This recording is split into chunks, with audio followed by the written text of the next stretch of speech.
নমস্কার বন্ধুরা, গীতাঞ্জলি কি যে করি চ্যানেলে আপনাদের সবাইকে স্বাগত জানাই। আজ আমি একটি বাংলাদেশের জনপ্রিয় রেসিপি মাটন কালা ভুনা বানিয়েছি। চলুন রান্নাটা শুরু করা যাক। এখানে আমি 1.5 কেজি মাটন নিয়ে নিয়েছি, সেটাকে ম্যারিনেট করব। তার জন্য এখানে 4 চামচ মতো আমি টক দই নিয়েছি, তাতে কিছুটা হলুদ দিলাম, আর আদা আর জিরে আমি বেটে নিয়েছি, সেটা এখানে কিছুটা দিলাম, তেলে কিছুটা দেব কষানোর সময়।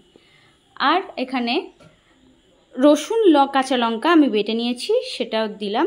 সেটা দিয়েও আমি একসাথে ভালো করে মিশিয়ে নিচ্ছি। এছাড়া আমি পেঁয়াজের বেরেস্তা করে রেখেছি, সেটাও আমি বেরেস্তার তেল সমেত এখানে দিয়ে দিচ্ছি।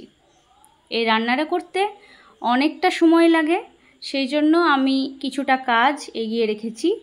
পুরোটা দেখাতে গেলে তো ভিডিও একদম আধ ঘন্টা হয়ে যাবে, তাই বেরেস্তা বানিয়ে সব বাটা কাটা সব করেই বসেছি।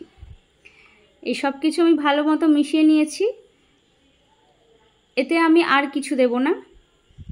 এবার মাংসটা এর মধ্যে আমি দিয়ে দিচ্ছি। মাংসটা দিয়ে ভালো করে মাখিয়ে ম্যারিনেট করে আমি আধ ঘন্টা মতো এটাকে রেস্টিং টাইমে রাখবো। তারপর আমি রান্নাটা শুরু করব। এইভাবে ম্যারিনেট করলে অনেক বেশি মাংসটা জুসি হয় আমার মনে হয়। এবার আমি আবার কড়াইয়ে সরষের তেল বসিয়ে দিয়েছি, তেল গরম হয়ে এসেছে। ভালো করে এবার আমি ফোড়নে শুকনো লঙ্কা, তেজপাতা আর কিছু গোটা গরম মশলা দিচ্ছি। যেমন আমি এখানে কিছুটা দারচিনি দিয়েছি আর একটু এলাচ দিয়েছি। সেগুলো দিয়েও সুন্দর একটা গন্ধ যে বেরিয়ে আসবে, তখন আমি বাকি পেঁয়াজগুলো দেব। এই রান্নাটায় আমি দুবার পেঁয়াজ ব্যবহার করছি। একবার আমি বেরেস্তা করে নিয়েছি কিছুটা, আর কিছুটার আমি এখানে রান্নার সময় কষানোর জন্য ব্যবহার করছি। এই পেঁয়াজটাও লাল লাল করে আমি ভেজে নিচ্ছি। পেঁয়াজ ভাজার সময় আমি আগে একটু চিনি দিয়েছি, আমি স্কিপ করে গিয়েছি, ব্যাপারটা দেখাতে পারিনি। এবার আমি তেলেই সামান্য হলুদ দিলাম। আপনারা চাইলে কাশ্মীরি লঙ্কার গুঁড়োও দিতে পারেন, এই সময়ই দিবেন যা দেবেন, কারণ তেলে আর কি এইগুলো দিলে মাংসের যে কোনো রান্নার কালার খুব ভালো আসে। এবার আমি সামান্য একটু আদা জিরে বাটা আর কোটোতে যে আমার রসুন আর কাঁচা লঙ্কার পেস্টটা ছিল, সেইগুলো আমি দিয়ে ভালো মতো কষাবো। আর মনে রাখতে হবে, মশলা কষাতেই কিন্তু আসল স্বাদ রান্নার।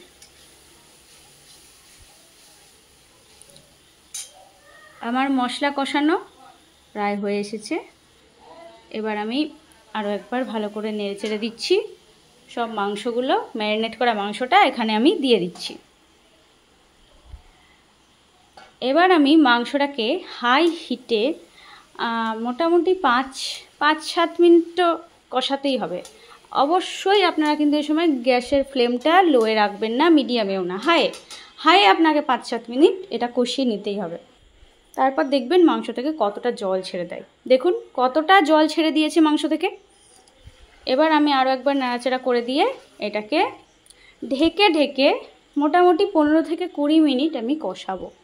কিন্তু তখন ফ্লেমটা অবশ্যই লো টু মিডিয়ামে রাখতে হবে। তখন আবার হাই রাখলে হবে না, তাহলে তলায় লেগে একদম পুড়ে টুড়ে যাতা অবস্থা হয়ে যাবে। এইভাবে ঢেকে ঢেকে আমি 5 মিনিট করে করেছি। মাঝে এসে একবার করে নাড়াচাড়া করে দিয়েছি, অবশ্যই, নালে তো তলায় লেগে যাবে মশলা। কতটা উপরে তেল ছেড়ে দিয়েছে দেখুন। এবার আবারও ভালো করে তলা থেকে নাড়িয়ে চাড়িয়ে মাংসর মশলা আমি ভালো করে কষিয়ে নিচ্ছি। এবার আমি একটা স্পেশাল গুঁড়ো মশলা বানিয়েছি। এটা আমার ছোটো মাসির কাছ থেকে শেখা। যে কোনো রান্নায় দিলেই তার মানে আলাদাই গন্ধ স্বাদ হয়ে যায়। তো এটা রেসিপি যদি আপনারা চান আমাকে কমেন্টে লিখে জানাবেন, আমি অবশ্যই আমার চ্যানেলে তাহলে এটাকে আপলোড করব। এই মশলাটা দিয়েও আবারও আমি ভালো করে নাড়াচাড়া করে নিচ্ছি, যে আবারও ঢেকে আমি 5 মিনিট মতো কষাবো। লো টু মিডিয়ামেই, লোয়ের দিকেই রাখবো গ্যাসের ফ্লেমটা। আর হ্যাঁ, এই মশলাটা দিলে কিন্তু আর কোনো মশলার দরকার হয় না। কোনোই মশলা না। এবার আমি স্বাদ মতো নুনটা এখানে দিয়ে দিলাম। নুনটা দিয়েও আমি আবারও ভালো করে নাড়াচাড়া করে মাংসের সাথে কষিয়ে নিচ্ছি। এবার গরম জল, এই পর্যায়ে গরম জল দিয়ে আমাকে মাংসটা সেদ্ধ করতে হবে। আপনারা যদি চান এই রান্নাটাকে প্রেসার কুকারেও করতে পারেন। এই পর্যায়ে আপনারা প্রেসার কুকারে ভরে 5 থেকে 7-8টা সিটি আপনাদের মারতে হবে অবশ্যই। হ্যাঁ, 7-8টা সিটি মেরে নামিয়ে নিতে পারেন। আমি এটা সম্পূর্ণই কড়াইয়ে রান্না করেছি, তার জন্য আমার গোটা রান্নাটা করতে মোটামুটি 2 ঘন্টা সময় লেগেছে। অনেক সময় লাগে সত্যি বলতে। আর কিন্তু কড়াই রান্নার স্বাদ তো একদম আলাদা না, সেটার কি প্রেসার কুকারের জোর করে সিদ্ধ করা। তো দেখুন আমার কতটা তেল ছেড়ে দিয়েছে। ওই যে আগে আমি মশলাটা দিয়েছিলাম গুঁড়ো মশলা, সেটা আমি 3-4 বার দেবো, একবারে সবটা দিয়ে দেবো না। সেটা দিয়েও আমি আবারও ভালো করে নাড়িয়ে চাড়িয়ে মিশিয়ে নিচ্ছি। আর এটা যেহেতু মটন কালা ভুনা, তো কালা ভুনার কালো রঙটা আনার জন্য আপনাকে অবশ্যই হাফ পাতিলেবুর রস এই শেষের দিকে দিতে হবে, দিয়ে যতটা পারেন কষাতে হবে। আপনারা চাইলে সেমি গ্রেভি রেখেও নামিয়ে নিতে পারেন, তবে এই রান্নাটা সাধারণত একদম কষা কষা হয়। আর এটা কিন্তু ভাতের সাথে ভালো লাগে না। এটা খাওয়ার জন্য কিন্তু আপনাদের অবশ্যই বাসন্তী পোলাও, না হলে নান, পরোটা, রুটি এগুলোর সাথে খেতে হবে। আমার প্রায় হয়ে এসেছে, আর একদম কালো রঙটা চলেও এসেছে, দেখতে পাচ্ছেন। শেষে আমি একটু কাঁচা লঙ্কা দিয়েছি আর একটু ঘি দিয়ে রান্নাটা শেষ করব।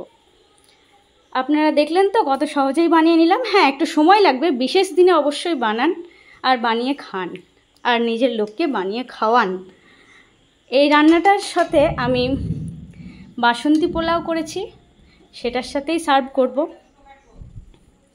আর আমার রান্নাটি কেমন হয়েছে সেটা কিন্তু কমেন্টে লিখে জানাতে ভুলবেন না। বাসন্তী পোলাও এর সাথে মটন কালা ভুনা। ভালো লাগলে আমার ভিডিওটি একটি লাইক করুন আর সাবস্ক্রাইব করুন। ধন্যবাদ।